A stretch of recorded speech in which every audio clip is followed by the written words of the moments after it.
Very importantly, my administration is also standing up for the free speech rights of all Americans. You look at Google, Facebook, Twitter, and other social media giants, and I've made it clear that we as a country cannot tolerate political censorship, blacklisting, and rigged search results.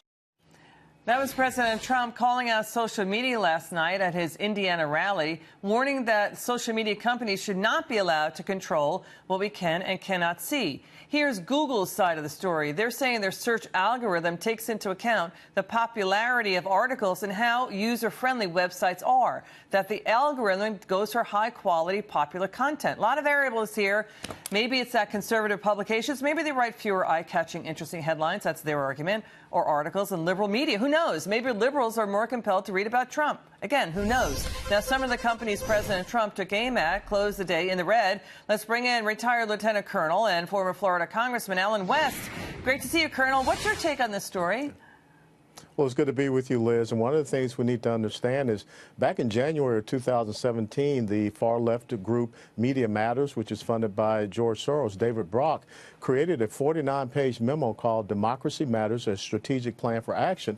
He met with donors down in Florida, and he asserted in that document that his organization was going to work with the social media groups of Facebook, Twitter, and Google to, enact policies against President Trump and also to curtail free speech. And if we're going to have a country where we're supposedly going to have open public forums, but yet we have the collusion of these social media giants with far left-leaning groups, we have a problem. Diamond and Silk, someone to determine that they were unsafe or dangerous to a community, or to have Candace Owens change a couple of words in a tweet by Sarah Young, who is a far left editorial board member of the New York Times. And when she changed the names, some words, then all of a sudden she got banned, but Sarah Young was never banned. Colonel, and so we also, Have you seen that Media Matters document that you just referred to?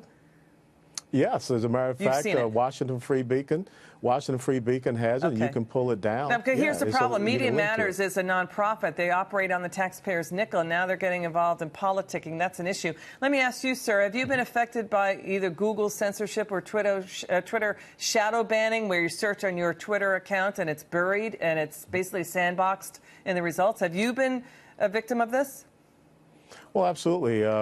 Sometimes when you search my name, certain articles will pop up that are more disparaging and more negative, and 3 or 4 years ago instead of anything current. And as far as Facebook, we've seen our website, theoldschoolpatriot.com, and my Facebook page, we've seen some manipulation of stories and the algorithms that they talk about, which the next thing you know, you don't have the same amount of reach that you used to have. Okay, let's get to this story. Congress giving the late Senator John McCain its highest honor today, assembling under the Capitol Rotunda to pay final respects to John McCain's flag-draped casket as it lay in state. Now, this is usually reserved for presidents. Watch. In every generation, there are those who put country first, who prize service ahead of self, who summon idealism from a cynical age. John McCain was such a man. Today, he lies in the place where he served to the last, the Congress of the United States. Soon, he will go to rest on the grounds where he served first, the United States Naval Academy. How do you remember John McCain?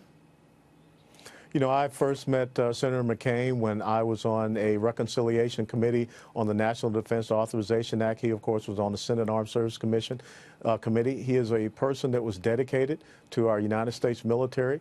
And you think about you can have policy differences, but here was a man that gave 2 decades of uniform service to this great nation and then continued his service even after he took off that uniform. And that is something that is to be commended. And sitting there was John McCain's 160-year-old mother, Roberta, sitting next to his daughter, Meghan McCain. Allen West, Colonel Allen West, thank you so much for your thoughts tonight. Really appreciate it, sir.